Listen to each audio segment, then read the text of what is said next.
दूर दूर से संत महात्मा भक्त सज्जन को श्रोता वक्ता के रूप में उपस्थित होते हैं। तो आप सभी भाई बहनों के लिए धन्यवाद। अभी संतों ने और भक्तों ने अपनी अपनी ज्ञानमयी चर्चा से सबको लाभान्वित किया और प्रत्येक भाई बहन उन्होंने बड़ी शांति का परिचय देते हुए संतों की वाणियों को श्रवण किया। अभी विशेष चर्चा चल रही अपने अंदर के विकारों पर, और वास्तव में गीता जी में भी ऐसा आया है। भगवान कृष्ण कहते हैं, हे अर्जुन, ये अपना बिगड़ा हुआ मन और इंद्री यही सबसे बड़े दुश्मन है,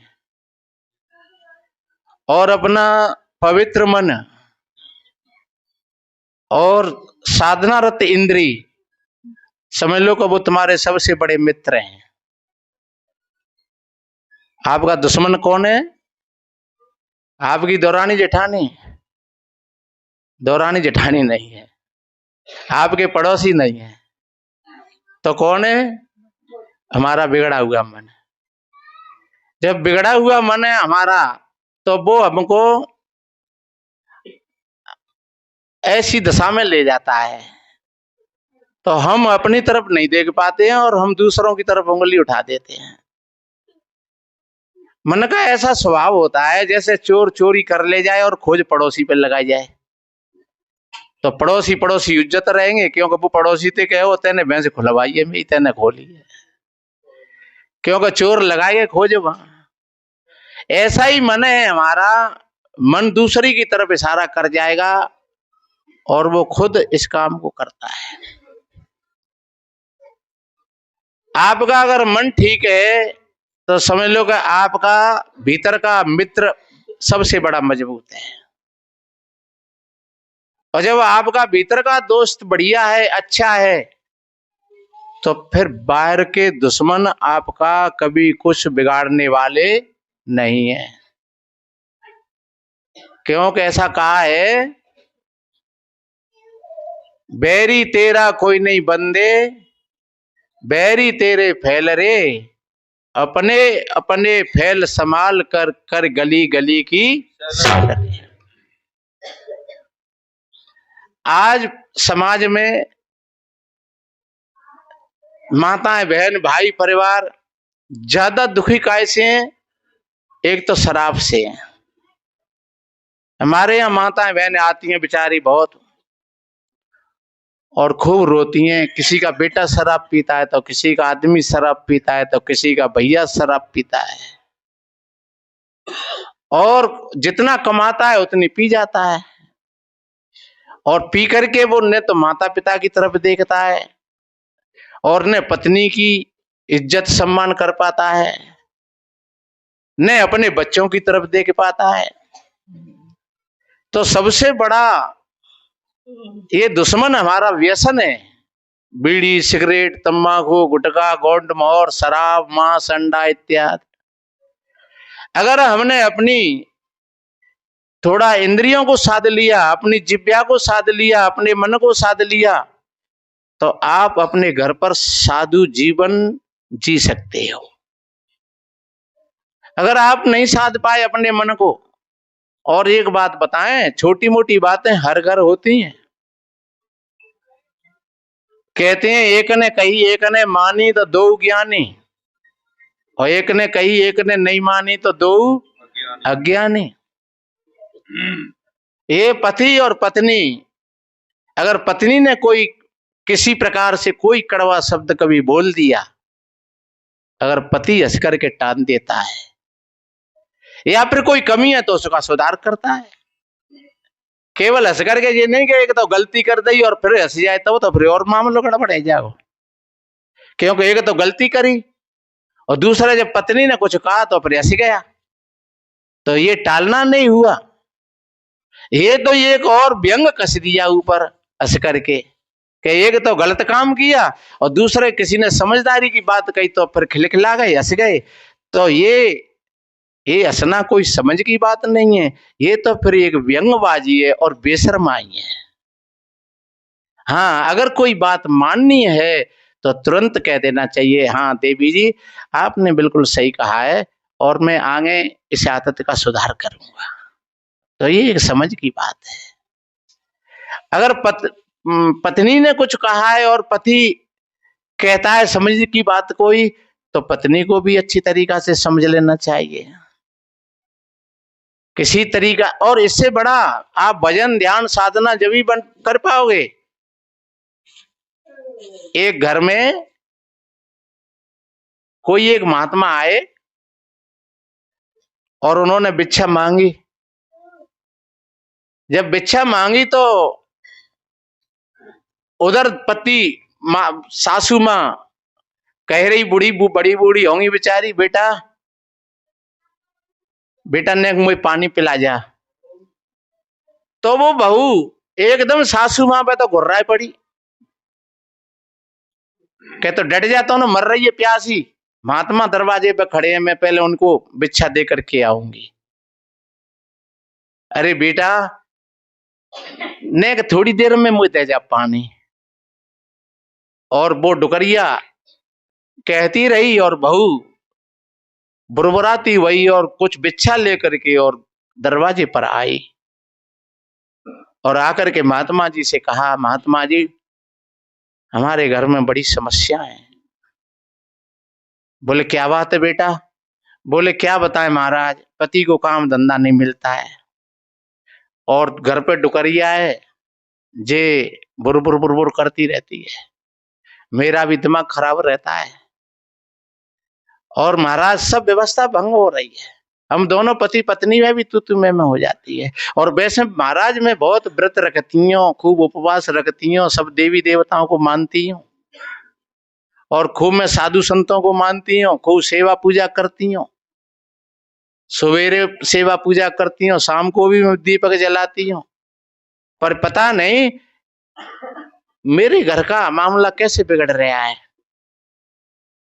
महात्मा जी ने कहा बेटा तुम जब तक तुम अपने स्वभाव को ठीक नहीं समझोगी, एक तो घर में कोई भी अगर ऊंची आवाज में बात करते हैं तो समझ लो ये दरिद्रता की निशानी है। चाहे पत्नी हो, चाहे माँ हो, चाहे बेटा हो, चाहे भाई हो, ऊंची ऊंची आवाज में अगर बात करते हैं तो समझ लो कि धीरे धीरे दरिद्रता आ जाएगी घर में, समता विदाई ले जाएगी। तो हमेशा जवाब दो, समर करके दो, शालीनता के साथ दो।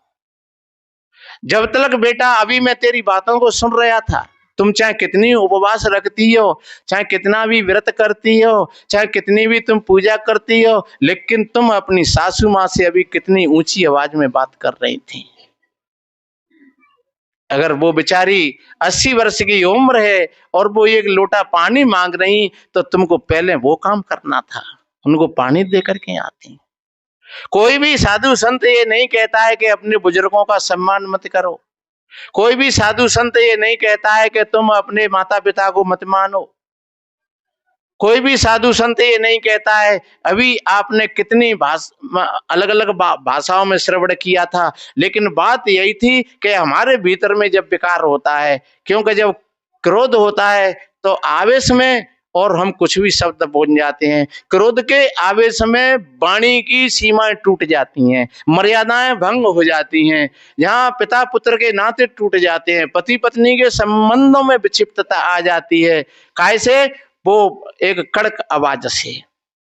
भीतर में टेंशन है, भीतर में भय है, तो समझ लो कि आपके घर में कभी लक्ष्मी नहीं आएगी, आपके परिवार में कभी समता नहीं बनेगी जब तक आप ऊंची आवाज में बातें करोगे तो। और आप ये कहो कि महाराज हम क्या करें, हमारी तो बहू ऐसी है। नहीं, आप सत्संगी हो तो आप सत्संगी में आते हो तो आपको ही व्यवस्था को संभालना पड़ेगा कैसे भी करके, चाहे 1000 बार सुन करके। और अपने बहू बेटा की बातों को सुन करके कभी नाराज मत होना, और अपने सास ससुर की बातों को सुन करके कभी नाराज मत होना। कोई भी किसी भी माता पिता का हृदय ऐसा नहीं होता है कि वो अपनी संतान का बुरा चाहे, और किसी भी पुरुष की ऐसी भावना नहीं होती है कि मेरी स्त्री परेशान हो, और किसी भी स्त्री की ऐसी भावना नहीं होती है। लेकिन जब ये विकार आ जाते हैं तो फिर ये सारी की सारी बातें टूट जाती हैं, खो जाती हैं। इसलिए आप सत्संगी हो, आप शुरुआत करो।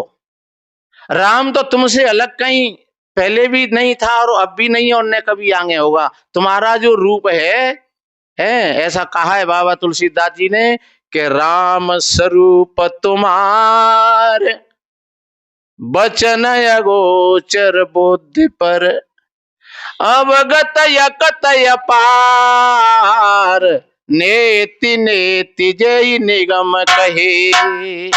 राम स्वरूप तुम्हार, ये राम का जो स्वरूप है वो तुम्हारा ही स्वरूप है।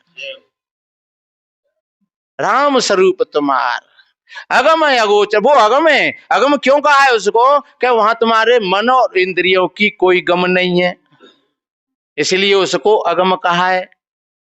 और अपार इसलिए कहा है क्योंकि जो हमारी मन और इंद्रिय है वो तो सीमा में बंधी है, और वो असीमत है। जो आपके अंदर में राम है, आपकी चेतना है, जिसको हम ब्रह्म कहते हैं, परमात्मा कहते हैं, राम कहते हैं, वो असीमत है और हमारी बुद्धि सीमित है। तो हम सीमित चीज से क्यों, ऐसे मानो जैसे समुद्र असीमत है और हमारे पास में फीता असीमत है, तो अब फीता से हम समुद्र कैसे नाप लेंगे? फीता है 5 फुट को और समुद्र है हजारों लाखों कोसों में पड़ा हुआ है। तो समुद्र है वो असीम है, और हमारे पास जो नापने का जो थर्मामीटर है वो सीमित है। तो उस सीमित वस्तु से हम असीमित को कैसे देख लेंगे? इसलिए राम कोई तुमसे अलग नहीं है। जिसको नेति नेति यानी वेद शास्त्र पुराण सभी इस बात को कहते हैं, अवगत अकत अपार, क्योंकि वो वाणी से कतने में नहीं आता है, वो अकथनीय है। क्योंकि वाणी से हम कह लेंगे तब तो वो हमारी वाणी में ही आएगा, बुद्धि से हम नाप लेंगे तब तो फिर बुद्धि के फीता से ही हमने उसको नाप लिया, इंद्रियों से हमने जान लिया तो फिर तो वो इंद्रियों से भी छोटा हो गया। इसलिए मेरे बहन भाइयों, राम तुमसे कहीं कोई अलग नहीं है, पर तुम्हें देखना है तो अपने विकारों को देखना है, अपने परिवार में अपनी समता को देखना है, अपने आप में अपनी समता को देखना है कि हम कभी ऊंची आवाज में तो बात नहीं कर जाते हैं। और फिर ऐसा है, चलो ठीक है, मान लो हमारा शरीर अब 70 वर्ष की उम्र पर हो गया है और बहू है, कोई शब्द भी कह देती है तो सुन लो बड़े प्यार से, हाँ बेटा ठीक है, तुम्हारी बहू है, कह दे तो क्या हो गया, परेशान क्यों होना होते हो? अरे बच्चा है, बच्चा ने कोई बात कह दिया तो कह दिया भाई। ऐसा कहा है नहीं कि जो गीता जी में भी एक शब्द आता है, उग्देजित करम वाक्यम सत्यम प्रिय हितम च स्वाध्याय अभ्यसनम वांग में तपोच्यते। ये वाणी का तप कहलाता है कि एक तो हम किसी के वाक्यों से हम उत्तेजित नहीं हो, किसी ने हमसे कोई शब्द बोल दिए तो हमारे अंदर में उत्तेजना पैदा नहीं हो, हम उस शब्द को झेल लें। और ध्यान रखो, जो शब्द के तीर को झेल लेता है वो वीर नहीं, वो महावीर कहलाता है। लाठी का वार तो झेलना सहज है, हथियार का वार झेलना सहज है, लेकिन वाणी के सब हथियार को कोई झेल लेता है वो वीर नहीं, वो महावीर कहलाता। तो एक तो हम ऐसी वाणी नहीं बोले कि जिससे हमारे शब्दों से किसी के उत्तेजना पैदा हो जाए, और एक हम किसी की वाणी से उत्तेजित नहीं हो। किसी ने कहा है तो उसको ठीक समझ लें, और उत्तर भी दें तो हम समझ करके दें, साध करके दें। बातल भूत विवश मत वारे, और जे नहीं बोलत वचन समारे। अगर आपके भीतर में भूत बैठा हुआ है, आप शब्द को संभाल नहीं पाओगे। अगर आपके अंदर में विवेक बैठा हुआ है, आप जगे हुए हो, तो आप शब्द को साध लोगे। दूसरे के शब्द को भी साध लोगे, अपने शब्द को भी साध लोगे, और जहां शब्द को साध लिया आपकी साधना बन गई। संतों शब्द साधना कीजिए। शब्द कहां से उठ रहा है? जौन ठौर से शब्द उठते हैं सोई ठौर लिख लीजिए, संतों शब्द साधना कीजिए। ये शब्द कहां से उठ रहा है?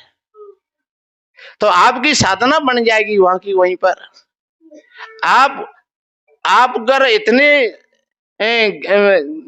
विचार और विवेक के साथ में शब्द का उच्चारण करोगे तो आपके शब्द से कोई घायल नहीं होगा।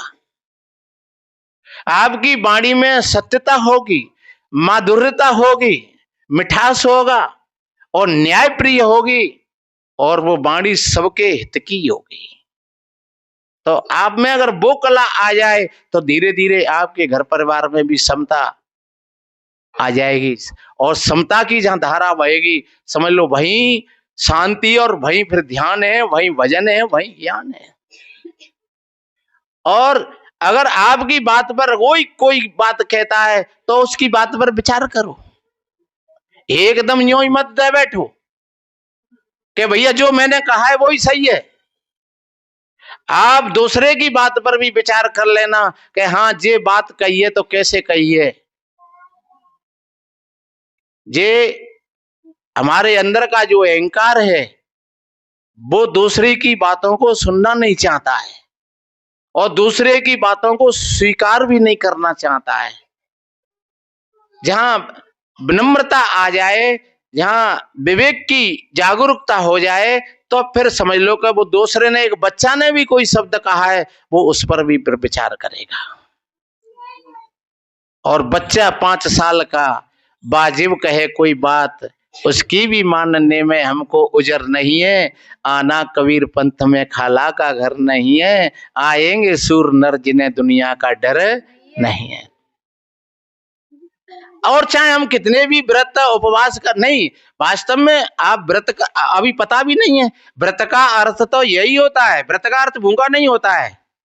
आप शब्दकोशों में भी देखोगे तो व्रत का अर्थ होता है एक प्रण, एक प्रतिज्ञा। आज से मैं शराब नहीं पीऊंगा, ये मेरा व्रत है। आज से मैं झूठ नहीं बोलूंगा, ये मेरी प्रतिज्ञा है। आज से मैं गाली नहीं दूंगा, ये मेरा व्रत है। आज से मैं चोरी नहीं करूंगा, ये मेरा व्रत है। आज से मैं अंडा मांस शराब नहीं खाऊंगा पीऊंगा, ये मेरा व्रत है। आज से कोई भी गंदी चीज मुंह में नहीं डालूंगा, ये मेरा व्रत है। अगर ऐसा व्रत करोगे तो थोड़े से समय में आपकी साधना बन जाएगी। उपवास, आप संतों के पास में बैठ करके कथा सुनते हो। उप कहते हैं सामीप्यता, वास कहते हैं बैठना। अच्छे संतों के पास बैठ करके और आप बढ़िया अच्छी बात सुनोगे तो आपके जीवन में बदलाव आ जाएगा। सत्संग का मतलब ये नहीं है, सत्संग कोई मनोरंजन नहीं है। सत्संग का अर्थ है, सत्संग आपके भीतर में अगर बैठ जाए, और मैं जानता हूं शायद आप सत्संग में बैठे हो पर सत्संग आपके भीतर में नहीं, ये नहीं कहूंगा कि नहीं बैठता है, बैठता है।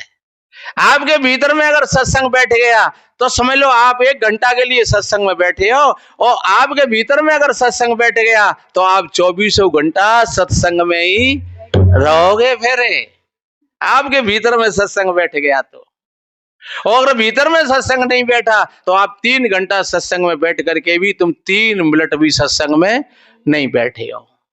राह कहीं, राही कहीं और राहेवर कहीं, रास्ता कहीं है, हम बैठे कहीं हैं और हमारा मन कहीं पर जा रहा है। तो आप सत्संग में नहीं बैठे हो। आप बैठे हो सत्संग में और बात कर रहे हो घर की, तो आप सत्संग में नहीं हो। इसलिए हमेशा आप अपने आप को देख करके चलो, अच्छे लोगों की संगति करो। एक भजन सुनाऊं?